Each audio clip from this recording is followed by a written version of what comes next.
Бала қорғаны. Бір әдемі ауылда кішкентай балакай өмір сүріпті.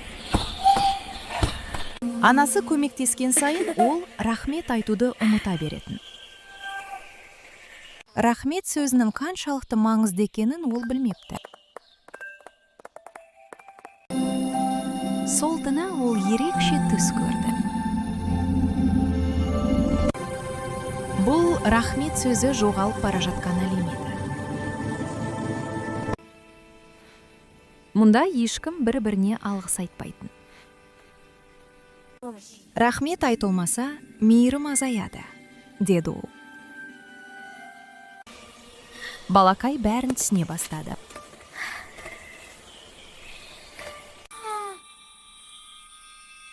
Рахмет.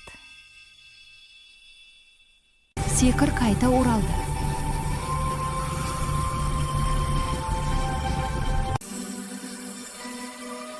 Рахмет.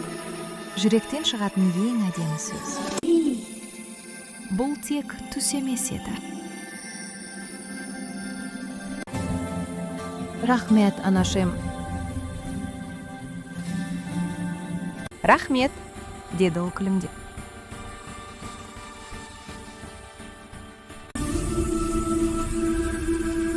Рахмет айтқан сайын әлем әдемірек болады.